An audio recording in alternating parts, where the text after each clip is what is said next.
mu bavandimwe Paul yandikira i Kolosayi cyangwa Yesu yishyizeho imibabaro yacu yikoreye, ariko twebweho twamutekereje uko wakubiswe n'Imana agacumitwa nayo, agahitamishwa n'imibabaro yacu n'imibabaro. Kuri gatanu, nyamara ibicumuro byacu n'ibyo yacumitiwe yashenjaguriye gukiranirwa kwacu, igihano kiduhesha amahoro cyari kuri we, kandi n'imibyimba ye niyo adukirisha. Amen. Murakoze cyane.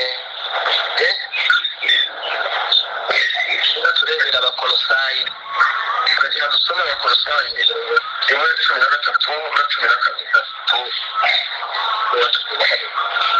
Yego, niba duteje umutware w'umwijima akatubukuramo, akatujana mu bwami bw'umwana we akunda. 14. Niba ducunguje amaraso ye ngo tubone kubabarirwa ibyaha byacu. Murakoze cyane. Imana ibahe umugisha. Amen. Kandi Imana bashyikundikiye ngo cyimbo canje Noheri ari igihe cy'amatsiko. Ijuru rikagira amatsiko, isi ikagira amatsiko, abami n'abanyabwenge bashaka kureba Imana yabaye umuntu. Haleluya. Kwagera muri Pasaka kikaba igihe cyo gutangara, aho Imana mu mwanya w'umunyabyaha ari Imana itagira ibyaha.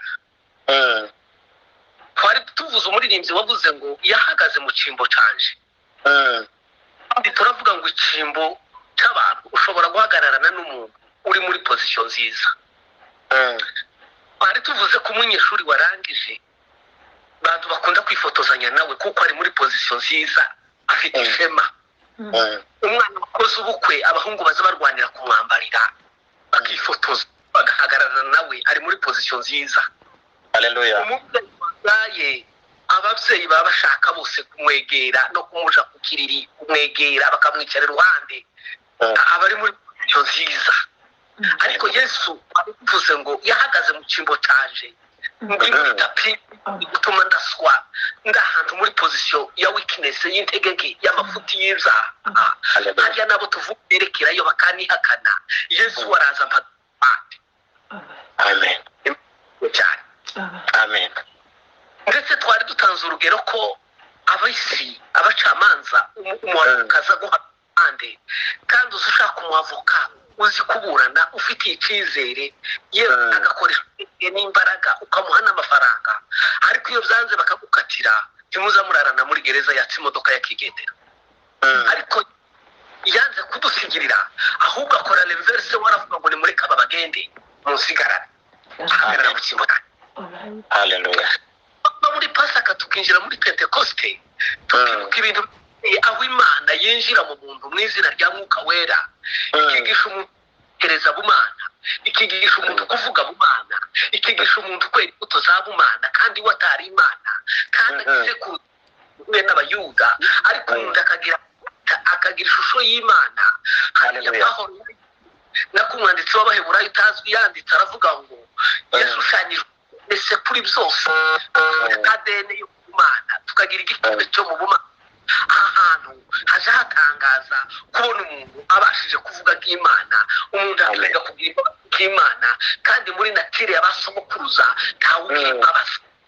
Ariko Bibiliya iravuga ngo Mungu ni mwingi wa rehema, Imana niyigira imbabazi, niyo w'imbabazi. Kandi nishi mu buryo nta muntu n'umwe Imana yararetse imbabazi. Nta muntu imbabazi umwe ngo atabe imbabazi ngo Imana imubwire ngo reke dosiye ngo ejo nzagusubiza. Imana yakubite iza yiga kwitanga imbabazi, ngo nuyisaba imbabazi ngo ivuge ngo reka nje kureba Mwuka Wera, nje kureba Yesu, ndeba amarayika, twigiye ejo tuzagusubiza. Cya gisambo cyaravuze ngo nibuke cyo gishyira muri fitire mbwiye ngo uyu munsi dosiye y'imbabazi ntawe tuza dukorana, uyu munsi turi bubane muri paradiso. Amen. Wa mugore bamuzaniye bamufasha gukora ibyaha, bati tumutera amabuye, unamye ngo yunamuka aramubwira ngo ndakubabariye ntiyavuze ngo ejo uzagaruke gutora igisubizo. Yesu ntagira ikirarane imbabazi uko risabye ni automatic irazitanga. Igituma twe turarana imbabazi tukabwira umuntu ngo tubiza nuko ntazo tugira turi abakene b'imbabazi. Kandi nyine iyo umuntu ari umukene habe no ku mafaranga uhora utanga amaprome kanzarebe ukwezi gushize nzarebe ku musho wiyinga kuko turi umukene. Ariko iyo ufite ubushobozi imbabazi z'Imana zihora zigeze igisigaza n'ukuzuza izina ry'uwazisabye hejuru kujya dukora check hejuru monta imbabazi nkeneye sheke z'imbabazi zihora zisinye ku bigorboka. Hallelujah. Imana ihabwa icyubahiro. Amen. Amen. Tudatinze cyane twinjira muri aya magambo. Turasomye ngo intimba zacu nizo yishizeho. Imibabaro yacu imibabaro yacu nayo niyo imibabaro yacu niyo yikoreye. Intimba zitandukanye n'imibabaro. Intimba ziri cyane ziri porofo cyane. Intimba utopfa kubayura ngo ukure mu muntu vuba. Ni agahinda ndenga kamere kandi ako gahinda kakomokaga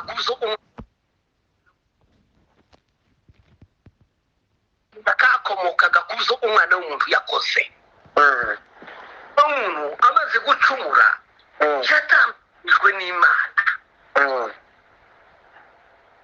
Umuntu nimba atandukana, Haleluya, umuntu abayinjiye mu bundi butware.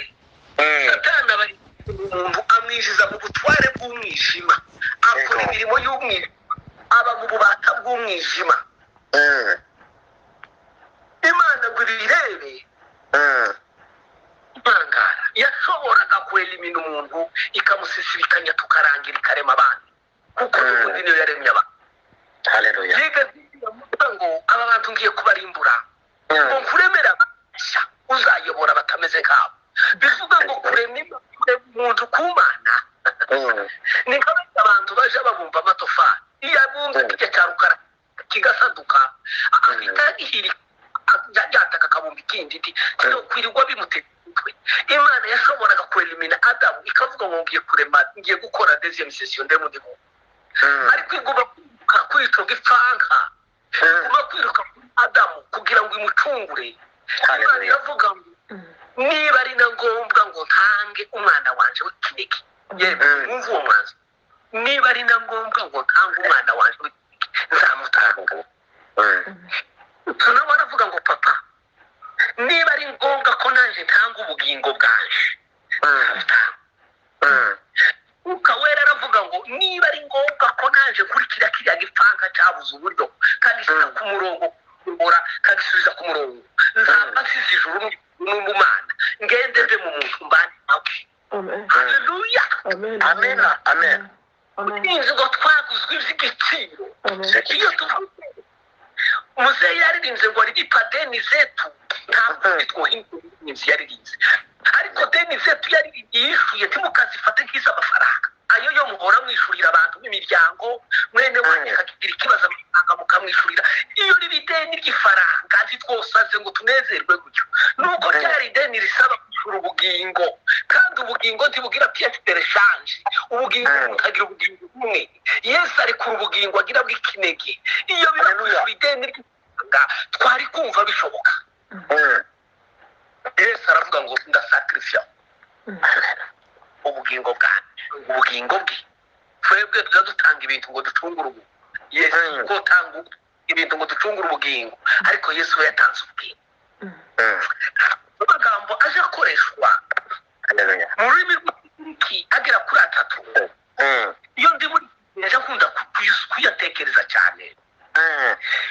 N'umuririmbyi ntarayavuga waririmbye aravuga ngo yishyuye ya myenda yose ngura amaraso angura amaraso. Ubu muje mubona turaguze titukiri ku isoko turaguze. Tituri na caguwa za myenda z'abacuruzi inyuma y'isoko inyuma ya magaze bakagomba kuzungurutsa. Titurimo tuzunguruka tituri turaguze. Amen. Haleluya. Kiba bakaza basubira kudushingura. Niyo mpamvu tuzatubwira abantu bose ngo nimuje mu nzu y'Imana mwihishe icubahiro. Abakozi b'Imana bakorera ku muhanda bigize za Kabuba, oya tugira adresse twa data. Umukobwa wamaze gushakwa ufite alliance, ufite umugabo, niyo bamwiza ntawe usubira kumureba kugira icyo utekereza, yarashatswe. Twaraguzwe, iri ku isoko twaraguzwe, yishuye igiciro cyose. Hariho ijambo mu rurimi rw'Ikigiriki bita agorazo, ngo ikintu gikuye mu isoko ryacu, bakavuga ngo aha ni isoko ry'imyenda, ukawutora mu isoko ry'imyenda. Aha ni isoko ry'inka, abagabo bazicuruje barabizi, zigira aho zija zihagarara. Ukavuga ngo ni isoko ry'inka, zigatanga n'iziri ku wundi musozi ziragiwe. Isoko ry'inka, ukavuga ngo nguriye ikintu mu isoko. Twaguriwe mu isoko ry'ibyaha, twari mu byaha, twari twarahindutse ibyaha twese kuva ku mutwe ukageza ku maguru. Twari mu isoko ry'ibyaha, adukura muri iryo soko, adukura mu bubata bw'ibyaha. Uko byari bitwaye, wareba Abaroma 7:14. Amena. Araza acirwa urwo gupfa. Wareba Ezekiyeli 18, wareba Yohana 18:19, wareba Abaroma 23, ahavuga ngo kuko bose bakoze ibyaha twaguzwe dukuwe ku ry'ibyaha. Imana ishimwe cyane. Haleluya. Agorazo gukurwa mu isoko. Iryo jambo agora ni marché, ni isoko. Twakuwe mu isoko y'ibyaha, turagurwa. Hakaba irindi jambo bakoresha ngo ni exagorazo, ni ukugura ikintu wamara ukagishyiraho ikimenyetso giha abantu gasopo kivuga ngo ntihagire usubira gukura kuri iki cyaguzwe. Niba ari ikoti waguze ukarikura ku isoko, ukarisohora muri iryo soko, ukarivanamo, ukarijyana, ndetse aho ushize ngo bakashyiraho ikimenyetso kivuga ngo iri ryaguzwe, ntihagire usubira kubaza igiciro cyaryo. Yesu ntiyatuguze ngo namara ducuruze, ntituri ibicuruzwa, oya. Ntiyatuguze ngo tugurishe, dufite ikimenyetso, turi exagorazo, twakuwe mu isoko ribi, dushyirwa ahantu, tubitswa ahantu, dufitiwe agaciro ahantu, ntitwatunga urutoki. Uwatuguze yadushyizeho ikimenyetso, aravuga ngo nzapfa kugurana, ntimugasubire gutekereza ko mubagura. Sinaje gukora bizinesi y'abantu, ndabaguze rimwe risa, ndabigaruka. Imana ishimwe, Imana ishimwe cyane. Abantu bagahindura isoko, bagashyirwa mu rindi soko, ndi mu gasopo, tubwire icyo umuvugaho. Umuririmbyi yaravuze ngo Uwiteka umucamanza, ngo iyo ambonyeho amaraso ntancira urubanza rubi. Buriya niyo rimwe na rimwe twogwa mu cyaha, turi exorazo, turi inyuma y'isoko y'ibyaha. Ntimukaje mugira ubwoba, uwaducunguye aradufite. Imana ishimwe cyane. Imana ishimwe. Kuko yatuguze, atuguze amaraso ye. Reka mvuge akantu gatoya. Iyo ngeze kuri aya magambo gutekereza iki kiguzi ndengakamere, Yesu ubwo yari ageze ku musaraba, uzaza utekereza ukahati Yesu ari ku musaraba, Yesu aducunguza ariya maraso, pasipo kumwangika damu hakuna ondoleo la makosa. Yesu yamenetse amaraso aturuka mu bice 7. Yesu agira imihehe 7 yasohoye amaraso. Tujya tuyita ngo ni ibitonyanga 7, ibitonyanga 7 by'amaraso. Kandi byose buri gitonyanga cyari gifite aho kija gukemura ikibazo, cyari gifite ikibazo kigendereye, cyari gifite icyo cyihari ikindi gitonyanga bidasanzwe. Amena. Ibi bitonyanga 7 iyo bigezeho uzabireba nka filime, imihehe 7 itubuze muri Yesu, kandi iyo miheha yose ifite aho ivomerera mu bugingo bwacu. Iyo miheha, buri muheha ufite aho ubwirwa ngo jana amaraso kuri iki gice cy'umuntu. Muri ikintu cyose Imana yemeye ko tuba kuri Yesu, nuko Imana yari izi ko gifite icyo kigiye gukora. Nta cyaje nk'impanuka, byaje kuri Yesu. Urushyi bamukubise, yemeye urwo rushyi ruri bukemure. Itondo ugende gahoro pastor, gahoro rwose twumva. Amen. Ibi bitonyanga 7, iyi miheha 7 yatomeswe muri Yesu, yavomereraga isi, yavomereraga umuntu. Buri muheha wari ufite aho ugiye gusuka amaraso, Amen. wari ufite icyo uri gukemuraho kandi iyo miheha kugeza uyu munsi kwiravomerera abantu Amen. Hallelujah. iyi Hallelujah. miheha miremire isigera mu migabane yose Ego. iyi miheha bayicumitiye Goligota ariko iba prolonge ni elastique igakubita Somalia igakubita Afurika igakubita Ethiopia igakubita ikagenda ikageza Australia ikageza ikavomerera mu Burayi iyi miheha kwariri iyi miheha n'ubiri kubakora nta n'umwe muri bo urasiba nka kuvuga amarobine bavuga ngo amazi yagiye iracyari mikora Yes. No. ariko wenda kubera igihe gito ndashaka kuvuga umuheha umwe Hallelujah. n'amaraso yavuye mu rubavu rwa Yesu ngo bamuteye icumu mu rubavu bamuteye icumu mu rubavu ngo amaraso ava n'amazi Hallelujah. Hallelujah. Phone yangu katika. azi mu rubavu ntihaje amaraso Hallelujah, amaraso hallelujah. n'amazi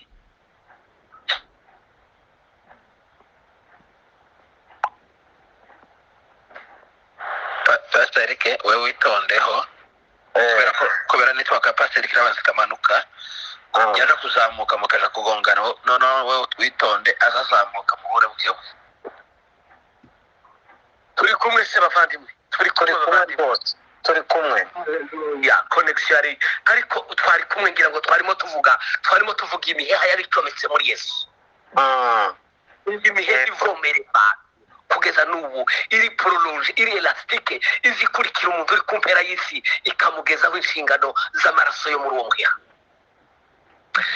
twari tuvuze ngo turavuga amaraso yo mu rubavu amaraso yo mu rubavu rwa Yesu amaraso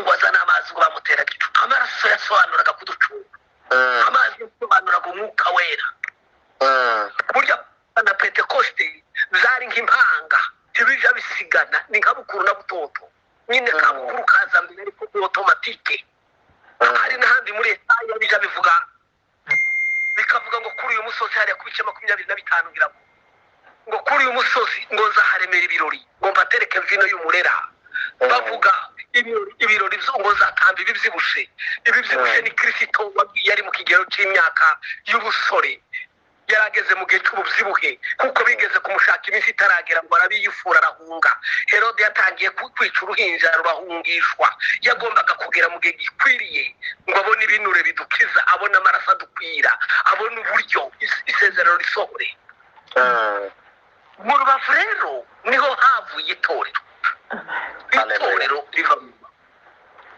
abaje bumva ngo itorero ni umugeni wa Kristo ni mu rubavu amaraso yo mu rubavu ni inkwano z'umugeni niba mwibuka Adamu na Eva Imana ijya kurema Eva yasinzirije Adamu ikuri gufwa hehe ababyibuka ikuri gufwa hehe urubavu igufwa ryavuyemo Eva ryavuye mu rubavu si mu mugongo si ku mavi si mu ngokora si mu mutwe riva mu rubavu urubavu ni urugo ruvamo abageni Kristo rero amaraso yo mu rubavu rwe niho havuye umunani wakuye itorero amaraso yo mu rubavu rwa Kristo nico gitwe cy'umukobwa mu banyamurenge hari ico bita igitwe cy'umukobwa iminani ishobora kurutana ariko mu kurutana kwayo kandi iyo muza mudisikita ngo murongera inka ngo murongera iyindi ariko iyo bigeze igihe cyo gukosha ise umukobwa agiye gukura igitwe cy'umukobwa aho nta discussion azavuga ngo ndakura 4 mukemerera kuri 8 mukemerera kuri 9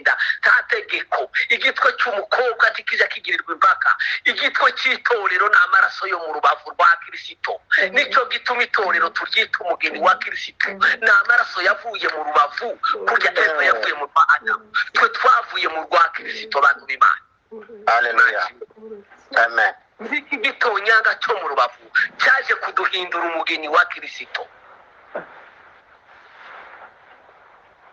ibi rero niba twemera ko Kristo ari uw'agaciro ari n'uw'ingenzi muri ibi bitonyanga tutabashije kuvuga twibuke ko iki gitonyanga ari igitonyanga cyashingiye Kristo itorero mu Efeso biravuga ngo nako mu Bafilipi ngo amaze gukora ibikomeye ngo Imana imuha izina hari ibice 2 mu murongo wa 5 ngo imana imuhe izina riruta ayandi, wagera ahandi bikavuga ngo ingororano ya kabiri yahawe, ngo ahabwe itorero. Kirisito niwe ufite itorero. Imana ishimwe cyane. Amen. Hari nubwo abantu baje basenga ukumva harimo kutamenya ko barasobanurira Kirisito iby'itorero, ko baramubwira nk'umushitsi mu itorero, ko bararega abantu bo mu itorero. Turacyaterana n'abanyabyaha barimo abakora ibi n'ibi. Ni nk'uwoza akambwira amakuru y'urugo rwaje, ukazumbwira ngo umwana wawe umwe yigaha, uyu yananiwe amashuri, ubwira abahungu bangana gutya n'abakobwa, madame wawe akora ibi. Amakuru yo mu rugo rwaje nta wundi ushaka kuyamenya. Buriya amakuru y'itorero muze muhimbaza Imana, naho kuyiregera abayirimo, kuyiregera abanyabyaha n'abandi bayirimo. Nidushaka tuze tuba tubisubitse, si inshingano yacu. Imana byose irabizi cyane, kuko igituma iba yarabaretse. Kunze kubibwira abantu, igituma Imana ikireka abantu mu itorero bakora ibyaha, nubwo benshi bagira wa mutima wa bene Zebedayo, bo ngo babwiye Yesu bati Samariya ubwo banze kutwakira, reka tumanure umuriro tubatwike. Hari abantu baza bashaka ngo tumanure umuriro ngo dutwike abapagani mu ikanisa. Ikanisa ni inzu y'Imana, uzareke nibatwike ibitwikire, si mu wawe, nibazi wawe uzabiruka. Buriya ntibarimo kuko Imana yatakobwe, ntibanyuze muri humwe, ariko impamvu zayo nabo irazizi. Imwe mu mpamvu z'iteka, iyo dukurikira ubuhamya bw'abakozi b'Imana bakomeye none, ababishope, abashumba, abahanuzi, abakozi b'Imana bariho none bakomeye, abenshi ni abasinzi b'imyaka 10 yashize, ni abasambanyi b'imyaka 10 yashize, ni abanyamafuti mu myaka 20 yashize. Nibo bakozi b'Imana none bakomeye tugenderera. Niba icyo kintu ari ukuri, nkeka ngo n'abasinzi bariho none bo abakozi b'Imana bo mu myaka 10 izaza, kuko tutazi gahunda y'Imana. Nidushaka tuje tubitondaho, kuko ugendeye ku bute bw'ubumuntu ngo ukora uko wumva. Pawulo bakabaye baramwishe kera igihe yatotezaga itorero, ariko tugiye mwibuke ngo twari dupfushije umwarimu ukomeye, twabaga twaratakaje ziriya zandiko 13 yanditse, twabaga twarahombye ya mpano z'umwuka yigishije, twabaga twarahombye ibitangaza byakozwe na Pawulo. Ariko Imana izireba umuntu none ikamureba neza, kandi ikaba yuzuye imbabazi. Nimuyegere izo nshingano gusa tugabe twagira tukamenya Imana, twamenye Imana, tuziririze tuvuge ngo amaraso ya Yesu yaraje, kandi ayo maraso yatugezeho, iyi Imana yatubonyeho, izi twitabakiranutse. haleluya, Imana amen. itorero ni umugeni wakowe ava mu rubavu rwa Kristo. Iyo umukobwa yabaga mu rugo akaba atarakowe, ntandorongoranya, bakeba bazaga bakumita akirirwa arira. Ntimukaze mugira complex, inkwano zaratanzwe. Urubavu rwa Yesu rwavuyemo amaraso, yishura ikiguzi, na Satani wari udufite ntacamura, aremera ngo twagiye twaguzwe na Yesu. Reka tubibutse ngo intimba ze nitwe, intimba zacu nizo yishizeho. N'ubu ingata yikorera intimba zacu iracyaba ku mutwe we, zari bikuremereye, ntarakuraho ingata. Muze tubimukorere, we yitube kudutabara. Imana itugirire neza, Imana ibane natwe, kandi Imana ibahe umugisha, ibahe n'umunsi mwiza cyangwa ijoro ryiza, mu izina rya Yesu, amen.